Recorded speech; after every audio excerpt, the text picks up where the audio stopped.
Olá, bem-vindos ao Pinguim Dançarino. Eu sou o David João da Purificação. Tô hoje aqui com meu amigo Diego Quaglia. E aí, gente, beleza? Foda-se o patriarcado. E hoje a gente vai falar sobre o terceiro episódio da terceira temporada de Succession.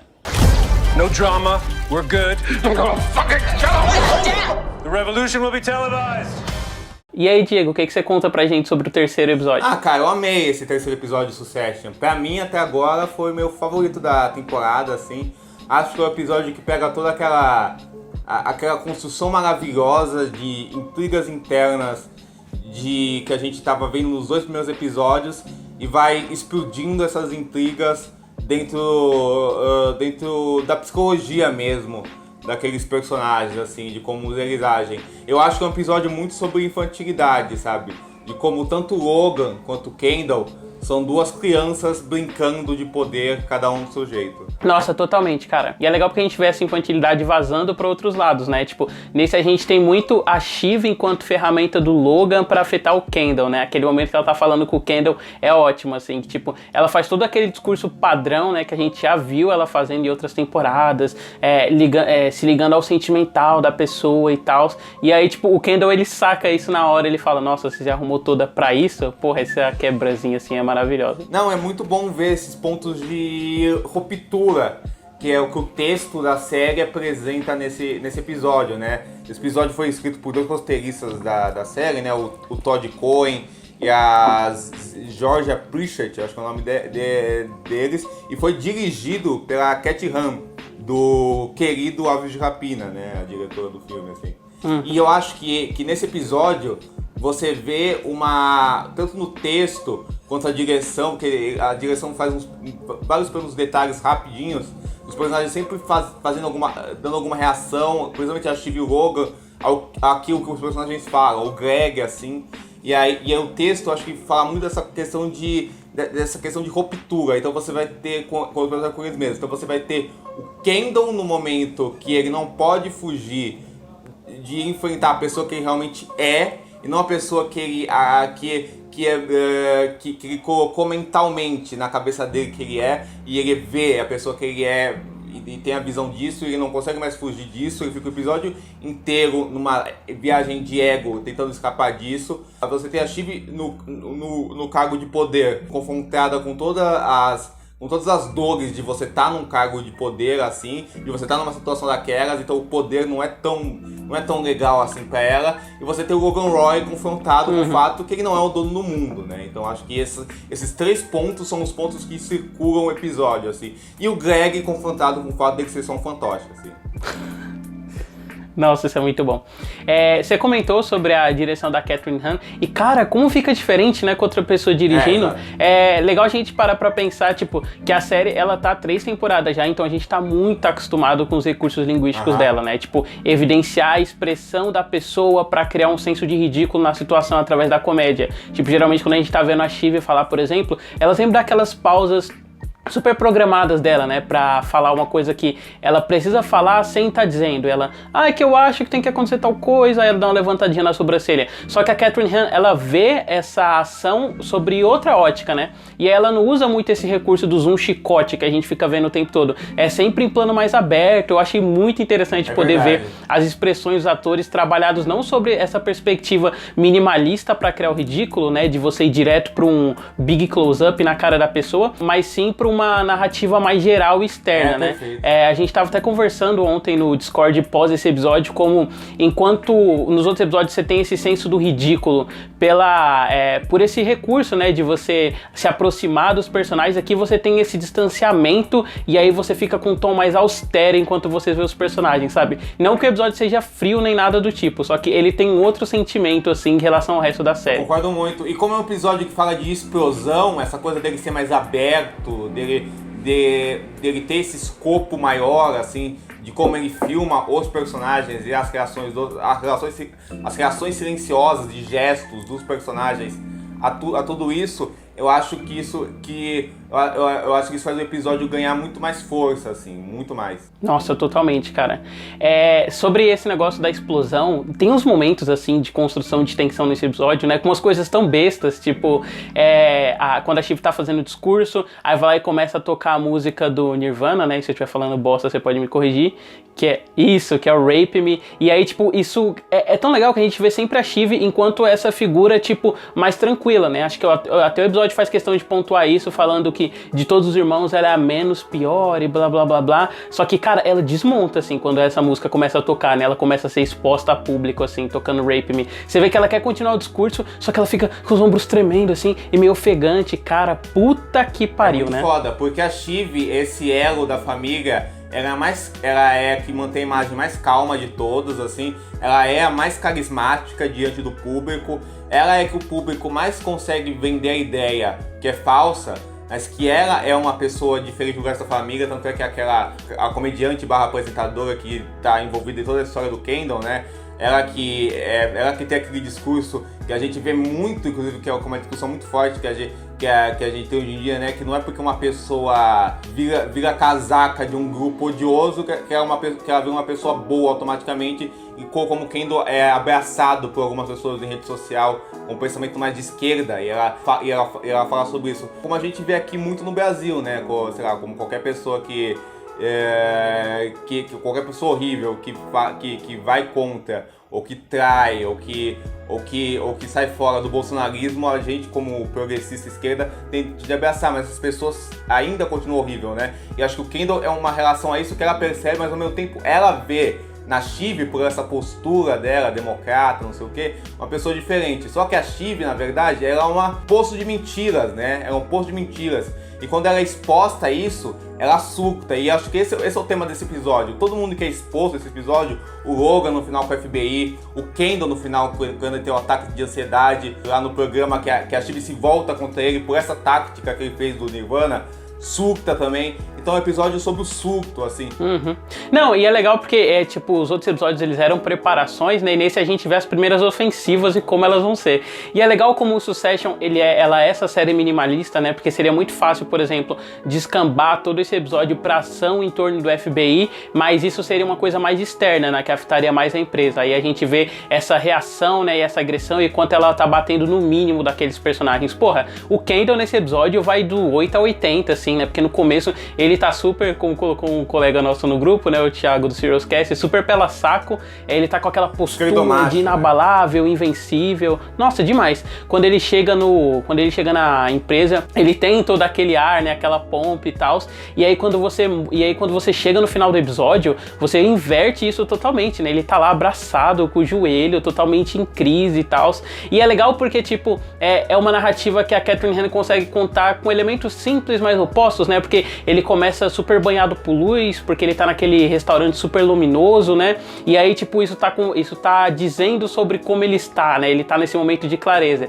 E aí depois ele se volta e se fecha nele mesmo. Até brinquei ontem que ele voltou pro Kendall padrão do começo da segunda temporada, né? Que é o morto-vivo, assim. Porra, exato, cara. E ele começa esse episódio como um príncipezinho, né? Vivendo esse momento de glória, que mente pra ele mesmo sobre a pessoa que ele é, né? Aquele jogo do tweet bom, tweet ruim, o negócio dele humilhar o Greg, o negócio dele sempre dar uma desculpa sobre a situação que ele é, e sobre como ele está, tentando sempre ver um lado positivo de qualquer coisa ruim que acontece com ele, pra ele próprio se enganar. Eu acho muito foda quando ele tá chegando na empresa e tem um cara lá trabalhando, lá, tipo um zelador, alguma coisa, ele fala: ei, irmão, isso aí... não! Isso aí, irmão, tem trabalho braçal, isso aí, tamo junto, assim, o negócio do patriarcado. Nossa, esse toquinho que ele dá na mão do cara foi tão constrangedor, né? Kendall Roy, amigo da classe operária, sabe? Seria muito propaganda do novo e tal. É isso, exatamente, cara. E esse negócio dos tweets sobre feminismo e tal, o Kendall tem que mentir pra ele mesmo, e ele acredita nisso, que ele é diferente daquela família reacionária que ele tem. Só que, na verdade, isso é tudo falso, isso é tudo uma forma de autoafirmação barata e egoísta, né? É só egoísmo, é raso e é falso, assim, é superficial. E aí o Kendall é exposto a isso, né? E aí esse príncipezinho, todo feliz, todo alegre, se torna numa criança acuada, assustada. Nossa, e uma outra coisa que é legal de puxar já desse episódio, né, o Greg. Tipo, você comentou como o Greg tem esse lado fantoche, e é engraçado porque a série tá abordando isso politicamente, né, porque ele tá sempre afetando as relações dos irmãos, mas também abordando isso em várias sketch cômicas, assim. O Greg tem quase no cozinho a parte das coisas que acontecem com ele. Porra, aquele momento do relógio é muito bom, né, que ele fica todo deslumbrado com a ideia de que ele vai ganhar o relógio, e aí... Ai, cara, é muito bom. E o Tom, tipo, depois falando que o relógio não é nada, o que é uma inversão, né? Porque no primeiro episódio da primeira temporada é ele tentando conquistar o Logan Roy dando um relógio pra ele, né? Aí ele tem agora essa mudança do discurso e tal. Cara, e é muito legal. Aí depois quando o Greg acaba pegando o relógio, aí o Kendall fala que não vai comprar pra ele, falou que ele vai ali só pra ver, ele fica falando que ele não pode aceitar ter um relógio porque ele toma banho, sabe? É muito bom. Cara, é muito bom como o Greg é essa coisa do... Bem, ele tá nos dois polos, né, da família, né? Tanto no lado do Logan, tanto no lado do Kendall, assim. Ele tava muito no lado do Kendall nos primeiros episódios. Mas aí, conforme ele vai percebendo como tá o terreno naquela família, e como a situação sempre vai estar pior pra ele, não importando o lado que ele esteja, a situação dele se modifica nesse episódio. Então ele acaba sendo tão humilhado pelo Kendall quanto Tom, né? E aí ele vai vendo, dependendo de qual humilhação ele vai sofrendo contínua, onde ele está. Porque o Greg, na verdade, é um cara... É um palhação, né? Um pateta, né? Na verdade, né? É um pateta que às vezes pode usar ou não dessa patetice a favor dele. Então ele se fode nesse episódio, né? Tem todas aquelas cenas dele com a assistente de mídia social do Kendall, né? Deles falando lá, né? O Greg sempre com ela, assim. Então você vê que o Greg vive...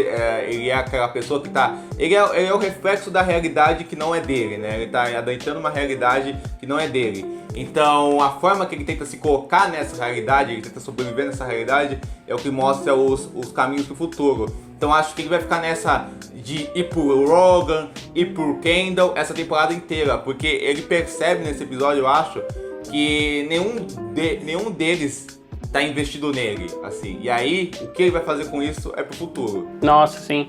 E, tipo, falando do posicionamento de outros personagens nesse episódio. Pô, é legal que tem, né, essa questão da Shiv ela tomar a frente, assim, atacar o Kendall. Primeiro, indo numa relação de marionete, né, porque ela tá servindo aos desejos do Logan Roy.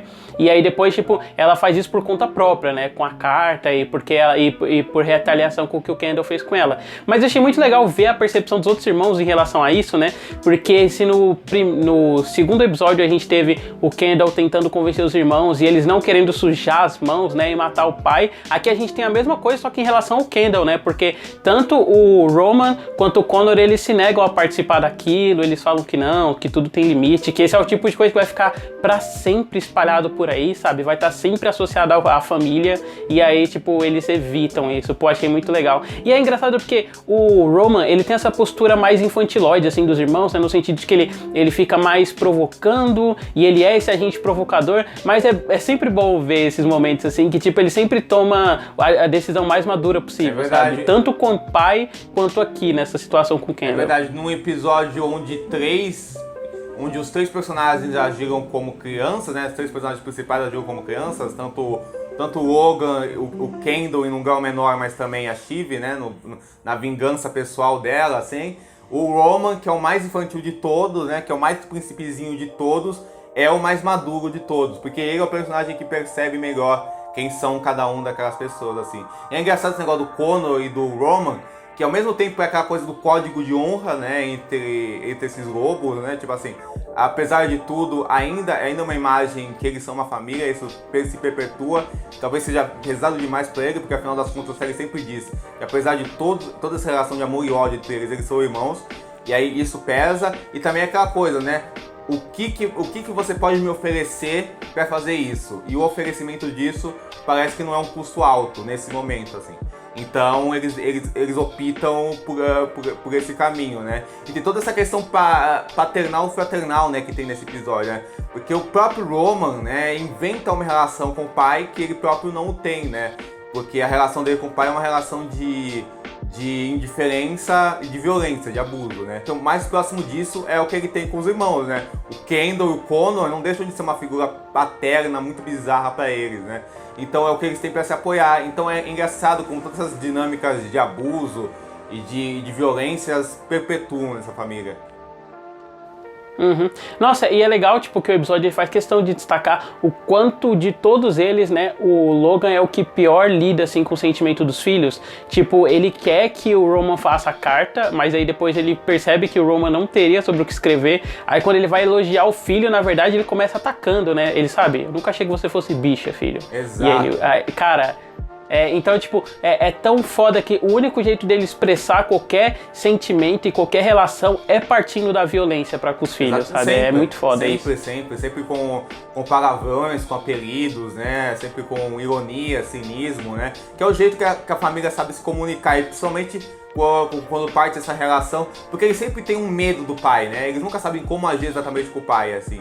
E o pai vê isso, né? Então a relação entre eles sempre é um terreno gelado que você nunca sabe quando vai afundar nele e quando aquilo vai ser muito estranho ou aquilo vai seguir uma normalidade esquisita também, né? Então Sim, são lados muito estranhos. E é o que tá fudendo ele, né, nessa temporada, porque o tempo todo ele precisa reafirmar com os filhos que os filhos podem confiar nele, que os filhos têm que dar segurança, mas o tempo todo os filhos estão duvidando disso, né? Tipo, nesse episódio ele fala pra Shiv mesmo mais de uma vez, ele, não, você confia em mim, você precisa confiar em mim e tal, mas, cara, ele acabou de esfaquear ela pelas costas, assim, colocando a Jerry de CEO, né? Então como que ela vai confiar? E a própria Jerry tá de saco cheio do Logan, porque o Logan é uma criança velha, né, assim, então a Jerry tá de saco cheio dele, assim, o lance do FBI, ele não pode controlar o FBI, ele tá sendo... FBI é foda, hein? FBI, vamos dizer assim.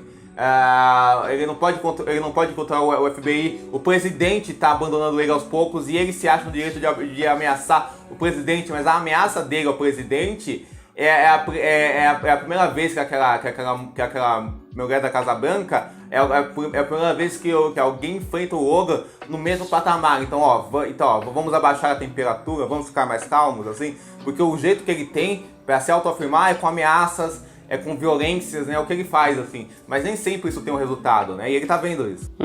Totalmente. Então é isso, né, Diego? Quer acrescentar mais alguma coisa sobre o episódio? Não, só isso mesmo, assim, foi um ótimo episódio. Eu acho que ele teve esse ritmo de tensão e de ação e não esqueceu os pequenos momentos das relações dos personagens de uma forma primorosa, assim. Tá muito foda essa temporada.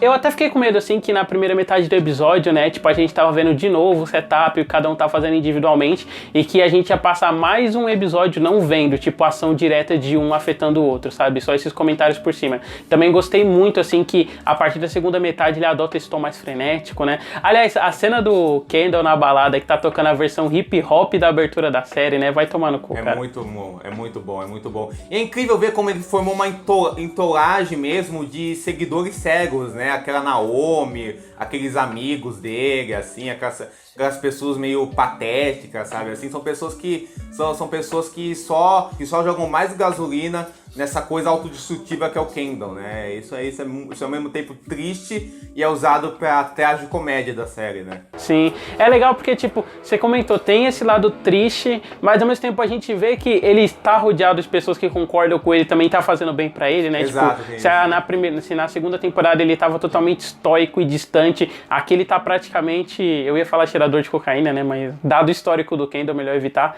mas ele tá, tipo, super a mil e super feliz o tempo todo, é muito legal poder ver essas partes.